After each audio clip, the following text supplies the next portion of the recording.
Bonjour à tous, je corrige dans cette vidéo l'exercice 5 du chapitre 6, partie B, la chambre froide. On s'intéresse à une chambre froide cubique de côté C 2 mètres.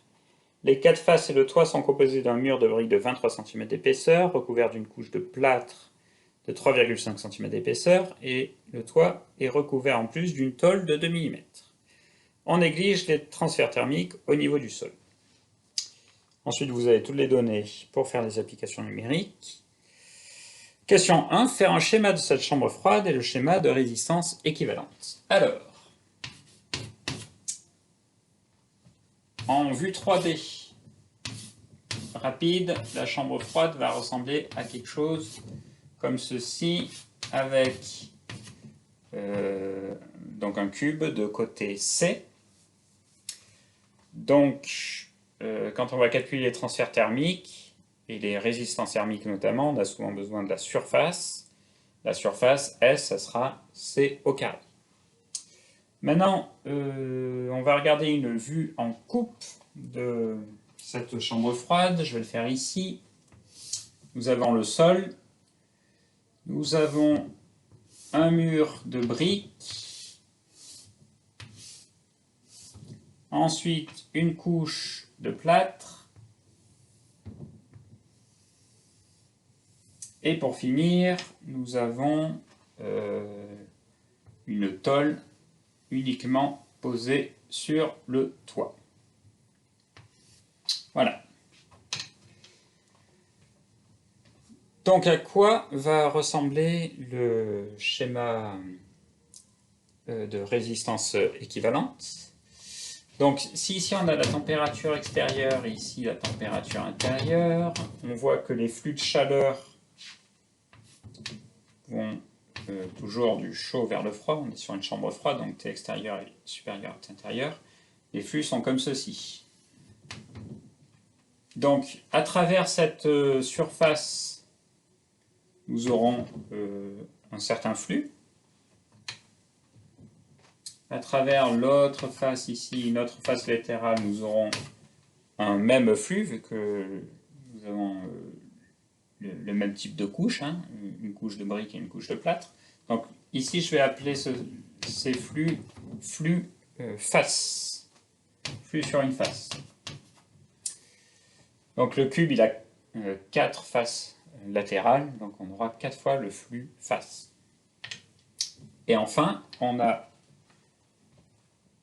le flux venant du sol qui est nul, vu qu'on dit qu'on néglige les échanges thermiques avec le sol, flux sol égale 0, et flux toit, donc au niveau du toit, ce flux sera différent des flux venant latéralement, tout simplement parce qu'il y a de la tôle au-dessus.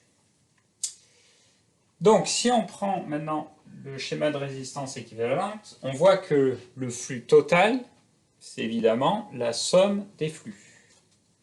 Donc on va avoir un schéma en dérivation.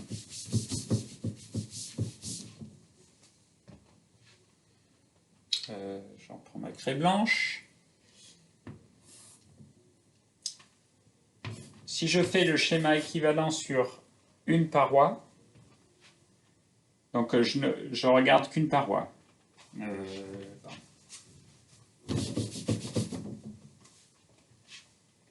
Je ne vais pas faire comme ça.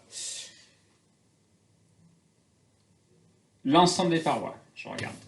Donc, ici, j'ai la résistance sur une face, avec ce que j'ai appelé le flux face, d'une face latérale.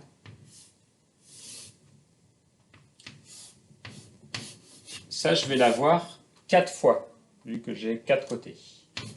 1, 2, 3, 4. Donc à chaque fois ici on a flux face et la résistance c'est R face, hein, pour tout le monde. Flux face. Et enfin, j'ai le flux de chaleur venant au niveau du toit. Donc j'aurai la résistance R toit et flux toit.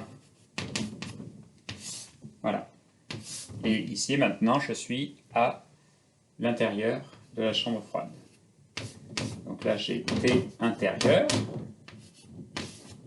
j'ai le flux total, et ici, j'ai toujours le flux et la température ici extérieure. Donc voilà le schéma équivalent de la chambre froide. Maintenant, il va falloir déterminer la résistance R face et la résistance R toit.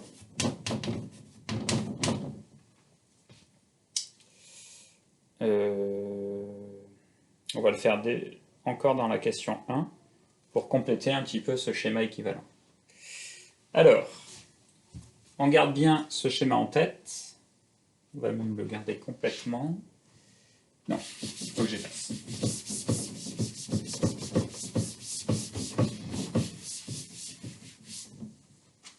Donc si je regarde une face latérale de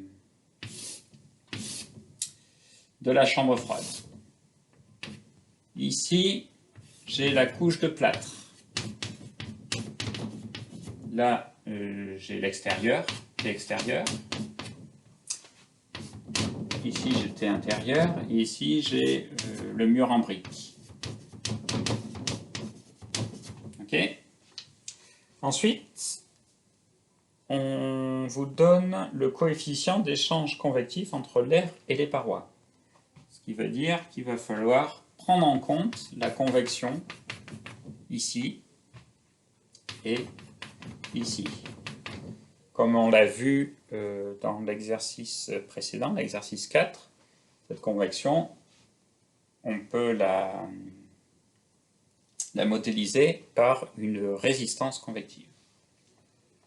Donc, le schéma équivalent, le schéma de résistance équivalent à ce schéma-ci, c'est, ici j'ai la température extérieure, j'ai une première résistance R conv, une résistance due à la convection. Ensuite, la résistance R plâtre. Ensuite, la résistance R brique, due au mur en brique.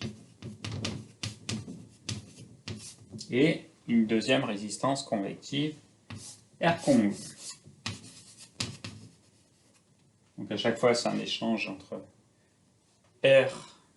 l'air et les parois. Donc ces deux résistances sont égales. Et enfin, on a T intérieur. Et ici, donc, le flux au niveau d'une face. Donc, tout ceci, c'est le schéma de résistance équivalente à une seule face. Donc, si on reprend le schéma que l'on avait en dérivation,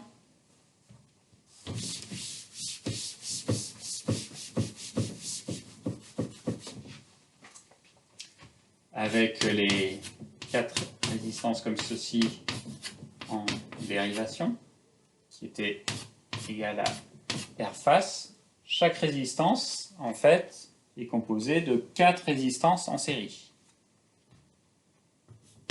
Donc ça, c'était R face. C'est en fait